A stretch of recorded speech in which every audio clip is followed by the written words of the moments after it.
Tonight on CBC Vancouver News.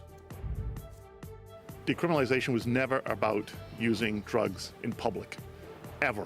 From decriminalization to recriminalization, Ottawa approves BC's request to change its drug pilot program, but some want it scrapped altogether. Now we know that they're wasting millions of dollars on a pilot that, that keeps changing. Plus, the 3 men accused of killing a Sikh activist in Surrey last June appear in court amid heavy public scrutiny.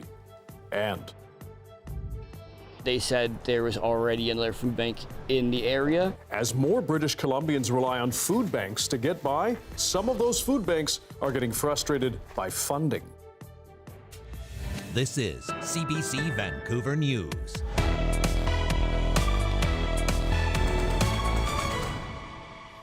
Hello, I'm Dan Burritt. Thanks for joining us. A major change to BC's drug decriminalization program has been approved. The federal government has said yes to the province's request to recriminalize illicit drug use in public spaces. Premier David Eby asked for changes late last month. And as Mira Baines reports, some opposition MLAs say it is time to shut down the entire program.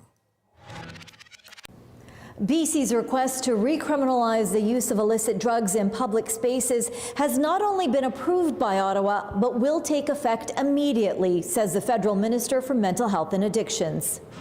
We want to make sure that we look at this from a human-centered lens. SAC says balancing people's health and safety is key. There needs to be sufficient health services in place, scaled out to meet people where they're at, and also law enforcement to have the tools that they need to ensure that public safety is a priority. The green light is a relief for the BC government. It's been facing mounting criticism over open drug use in hospitals, in parks, on transit, and in building entrances, with few ways to stop it. BC's public safety minister says that changes now. We're working with police and First Nation partners right now to finalize guidance to police to only arrest for simple possession of illicit drugs in exceptional circumstances. Today I will send a letter to police to inform them that these changes are now in effect. People can still use illicit drugs in their homes and where they can legally shelter. Measuring the success of the pilot project, now over a year old, has been difficult. Are we meeting that primary objective, which is around removing barriers to people seeking health? This opposition MLA, a former RCMP officer, says the government's plan has failed and is calling for an end to decriminalization. They've had every opportunity to scale up services, and now we know that they're wasting millions of dollars on a pilot that, that keeps changing, clearly is not going to have any mechanisms to guide people to help. Advocates for people living with addiction and mental health issues say the province needs to provide more public consumption sites.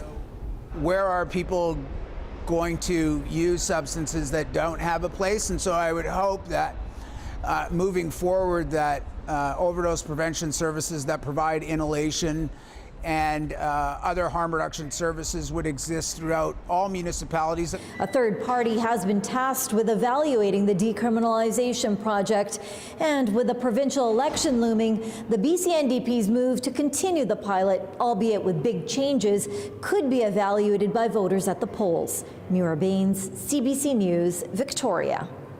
Those big changes come as new data from BC's coroner shows death rates among women from toxic drugs are rising. The service says there were 23 deaths per 100,000 females so far this year. That's compared with 20.6 deaths per 100,000 females for all of last year.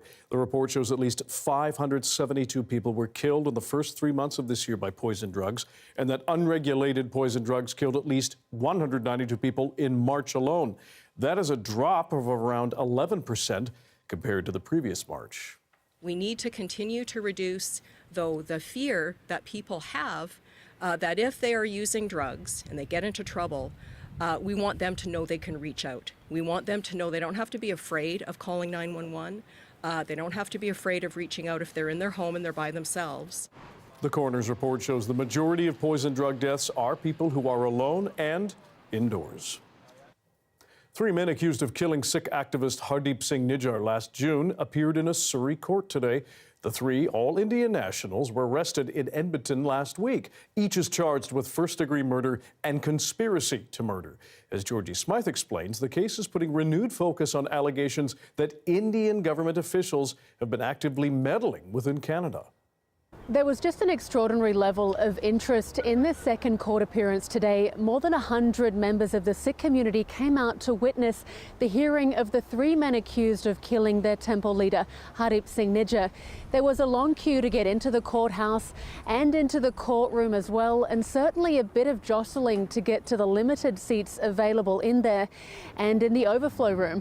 I spoke to one man in the line who was a longtime friend of Mr. Nar, who told me he took the day off work to be here to witness this court process. And that's because today is really the first time we've had a chance, and the community has had a chance to get a real look at the three men accused.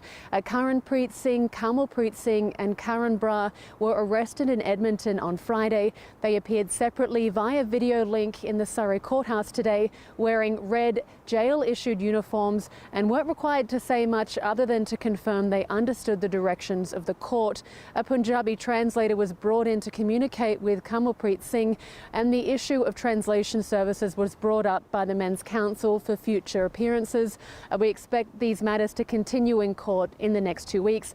Now, it's of course hard to talk about these cases without talking about foreign meddling, and the community made sure to highlight those links today, actually bringing into the courthouse a sign with the three accused men's faces right next to Indian Prime Minister Narendra Modi. I asked Maninder Singh, the spokesperson for the BC Gurdwaras Council, what it was like to look into those men's faces via video link in the courtroom today. Our issue is still India. When I look at them, I don't see anything except for a couple of people that were hired to carry something out on behalf of India. So when we see them, we really just see that Indian flag, that kind of that genocide that's been committed against our people, this transnational repression, this violence that's been brought to Canada now. Now, police were asked about the alleged links between the three arrested men and the Indian government when they announced charges on Friday. They were quite guarded in their response, but we do expect to learn more about those allegations as this court process continues. Georgie Smythe, CBC News, Surrey. Kamloops Mayor Reed Hamer-Jackson is in hot water after the city's municipal advisor released his report. Former Abbotsford Mayor Henry Braun's analysis comes after 4 months of work with mayor and council. In his report, he claims Hamer-Jackson, quote, avoids taking responsibility for his own actions or inaction while expressing his opinions on a completely different topic. Braun was appointed in February to help mend a rift between the mayor and council after a confidential report was leaked last year. It contained allegations that Hamer-Jackson created a toxic workplace. I've laid out the good, the bad, and the ugly, and council, the report is in its hands. I didn't get any joy out of providing this report, but what he was, all of what he has said, I've heard multiple times. Kamloops Council has since voted 8-1 to ask the mayor to resign, something Hamer-Jackson says he will not do. As the cost of some food remains stubbornly high and food insecurity deepens, more people than ever are in need. And as Bill Puri explains, agencies trying to help them are increasingly frustrated about funding. It's literally as the name says, a food bank on wheels. 1, 2, 3, 4. Hello. Volunteers deliver groceries to those in need who can't get to a food bank. Yeah, you guys always come in with a lot of goodies. Brittany Lawrence is a single mom of 2. With my seizures, it was really hard. There was times where I couldn't even walk at all. The service is unique in BC. Okay. Its resources, though, are sparse. So these are the carton donuts. In a rented basement suite, food is collected, hampers are packed, over 100 families are helped every week. In 2018, we registered this charity and made it exclusively to help single-parent families with disabilities. And now what we're finding is there's seniors that need this program just as much. There's disabled individuals that also need this. The food bank operates solely on community donations. It gets no dedicated government funding. For that, the mobile service needs to be a member of Food Banks BC. We got denied once, and then we tried another time, and we also got denied that time, pretty much just because of the fact that they said there was already another food bank in the area. Food Banks BC is an umbrella organization that distributes money to food banks on behalf of the provincial government. It's a funding model criticized by at least one expert. It's our governments that actually are publicly accountable under international law for addressing these problems. If you farm it out to charity, it's an ad hoc approach, and that's what you've now got in BC. Change may be in the works. Earlier this year, Food Banks BC launched a comprehensive review of its current membership model. That process should be done by the end of the year. In the meantime, it says the Food Bank on Wheels is welcome to call back and talk about membership. The volunteers are encouraged. You just got to have more conversations with other food banks, or talk to smaller startups, or understand that there is maybe a larger need. Food Bank on Wheels has a waiting list of clients, a clear sign, it says, of the pressure to fill gaps in aid. Oh, sorry, I knew that was going. Belle Puri, CBC News, Pitt Meadows. With public schools in BC no longer operating under pandemic restrictions, one problem is becoming clear. Many classrooms are overcrowded. The CBC's Deanna Sumanak-Johnson has more on how that issue is impacting families and teachers in Surrey. In Surrey, British Columbia, population growth has meant 2,400 extra school children just in the last 2 years. Many local schools just don't have enough spots, forcing tough choices. We're closing catchment areas for students who are actually living in the catchment for the school. And so we have families who in some cases could be living across the street. And unfortunately, there's just no space in the building. Some high schools will move to an extended school day in the fall to run more classes and accommodate more kids, with a big impact on families. You know, my 16-year-old, we really need her to start helping with the driving. So yeah, there's going to be a big impact when she goes to extended day and she won't be able to go get her sister. It's not just happening in Surrey. In Edmonton, enrollment is growing at a rate not seen in 60 years. In Peterborough, Ontario, some schools are between 120 and 200% over capacity. I think immigration is a huge driver. This urban planner who's working with school boards says there are many factors behind this growth, including increased density in school catchments. More people having to live, I think, in medium density townhouses or apartments rather than low density houses, largely because of affordability. One of the quickest solutions is portables, but they should only be used in short term, says this expert. Portables tend to have levels of mold, some problems with ventilation, air quality, in some cases even pests. Now, building more schools may seem like an obvious solution, but it's a lengthy and complicated process. School boards need to prove that they're overcrowded to get more funding to build new schools. And by the time a school is built, it's often already full. Deanna Sumanak-Johnson, CBC News, Toronto. Premier David Eby was in a festive mood, raising the Canucks flag at the BC legislature as the team heads into round 2 of the Stanley Cup playoffs. Go Canucks, go! Go Canucks, go! Go Canucks, go! Go Canucks, go! He was also joined by mascot Finn and former Canucks goalie and great Kirk McLean. The Canucks are set to face off against the Edmonton Oilers starting Wednesday. So with 2 Canadian teams battling it out for the Cup, we hit the streets to ask fans in Prince George, Kelowna, and Vancouver which Canadian team they're cheering for. How stoked are you about the NHL playoffs? I'm a Toronto boy. I'm a Toronto fan. I'm the wrong person to talk to. Canucks, of course. Vancouver, of course, yeah. Canucks, of course. Yeah, obviously the Canucks living in Vancouver for the past 5 years. Obviously the Canucks, that's where I grew up, right? So, Pretty excited. Yeah.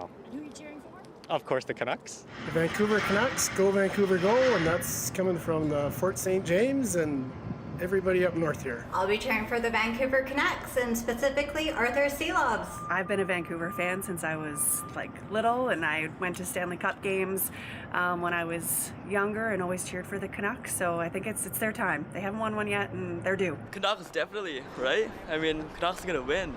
Oiler Nation, I'm from Edmonton, let's go McDavid. I was born in Vancouver. I have to go with the Canucks. I gotta go Oilers. I love McDavid, the way he plays. I've been a Canucks fan since I was like, as far as I can remember. So, I mean, everybody's saying Oilers, but I mean, look at the stats. It is Women's Health Week, and we're taking a close look into some of the medical issues women experience. After the break, period pain and how it can upend some people's lives. Stay with us.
It is Women's Health Week, and today we're taking a look at some of the medical issues women experience. Many people who have periods deal with chronic pain, hormonal imbalance, and difficulty doing regular tasks.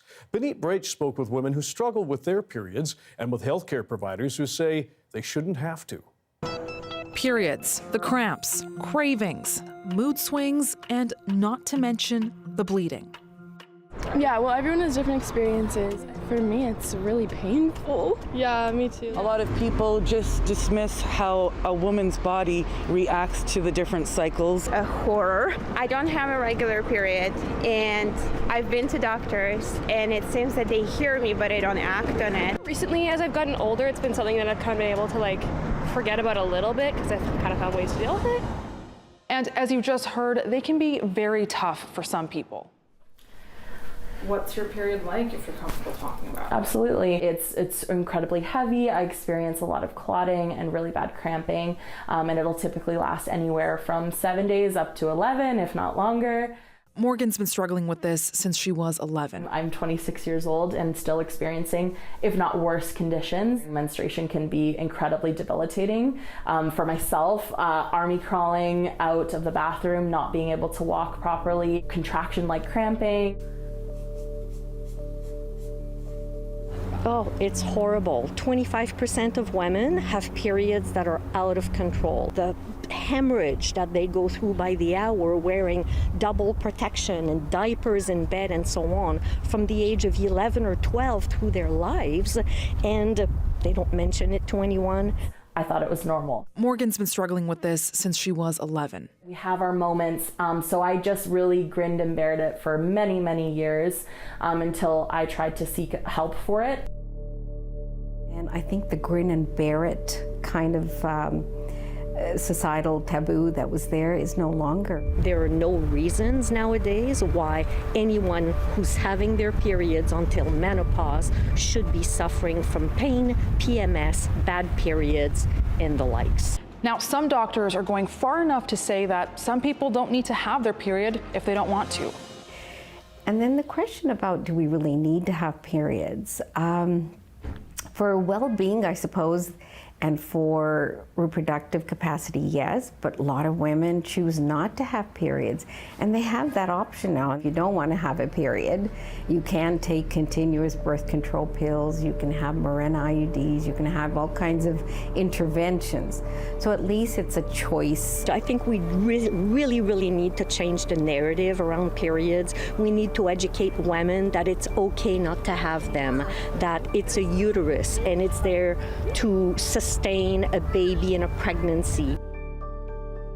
But if you're really struggling with your periods, ask for help, demand help. No is not an acceptable answer. Remember the barge that was left stranded on Sunset Beach about 3 years ago? Well, you might get deja vu after today. Coming up, how Coast Guard boats prevented a repeat in English Bay.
Hi, I'm Amy Bell, and here's what's in your CBC Vancouver Inbox.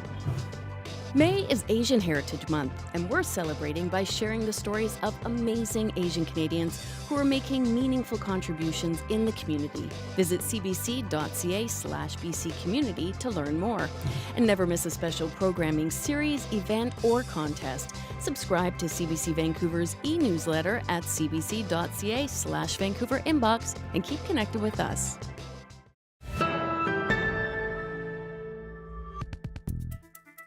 Some quick thinking by the Canadian Coast Guard prevented a runaway barge from getting stuck on English Bay Beach Tuesday afternoon. Does this sound familiar? Not clear how the 200-foot barge became loose from its mooring, but the Coast Guard says crews were on scene within minutes, as you can see, holding that vessel in position until tugboats could take it away. The whole thing was over in less than an hour, and there was no pollution or injuries from what happened. But the Vancouver Fraser Port Authority says it will investigate.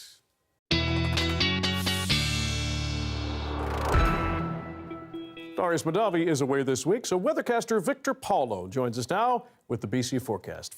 Victor? Well, Vancouver, another beautiful day today. We're experiencing nothing but 14 to 15 degrees and sunshine with just a touch of cloud cover, which is always well accompanied when you're having a high pressure system over your beautiful city. Now, we are expecting a bit of excess wind if you are by the water, with gusts up to about 50 kilometers per hour. Now, there's two things that we have to beat when it comes to tomorrow right here in Vancouver. Number one is going to be the heat, and I got some instructions on how we can beat that and some things to be aware of if you're feeling a little bit dizzy due to that heat. And the second thing we got to beat, well, come on, it's those Oilers. Let's be serious. Let's go Canucks. Now, here's what's happening over the area of BC. You can see a lot of the northwest will be receiving a lot more rain, a lot of cloud cover over the next couple of days. But if you move a little bit further down south on the coast and you arrive over here in beautiful Vancouver, you'll notice that we are under a high pressure system. That's blocking away all of those clouds, keeping it away like our goaltenders keep away those Oiler shots. And that's what's leaving us with nothing but beautiful sunshine over right here in Vancouver. Now, here's what the temperature trends are going to be over the next couple of days. Now, we're expecting tomorrow to get, well, some of the temperatures that we had today should be around the mid-teens. By the time we reach puck drop, should be around closer to around 15, 16 degrees. And by the time the game's all said and done, as mentioned, the high will be 15. By the time the game's all said and done, we'll be having ourselves temperatures which are closer to around 10 degrees. Now, over here, here's some instructions on how we can beat that heat. Drink lots of water, take cool showers, wear loose clothing, stay in the shade, and do not leave your pets in the car. Now, heat symptoms you want to be aware of if you're outside in the heat, it's dizziness, rapid heartbeat. Another thing to be aware of is headaches, as well as feeling a bit faint. If you feel any of these symptoms, make sure to take a seat, find yourself some shade, and drink some water. Now, when it comes to temperatures, overnight tonight, it's supposed to be around 7 degrees, quite cool, and tomorrow before puck drop, it's going to be 14 degrees. So make sure you are dressed accordingly in that Vancouver Canucks jersey. And by the time the game is all said and done, well, we're expecting temperatures to be closer to around 10 degrees. Taking a look at our 5- and 7-day forecast, well, we see nothing but beautiful sunshine in our future for beautiful Vancouver. Hope you all have yourselves an amazing night before game day tomorrow. And over to you. Thanks, Victor. You can always find our newscast online at cbc.ca/BC. Thank you for joining us tonight. Michelle Gassou will have your next local news after hockey and the National later tonight. Have a good evening.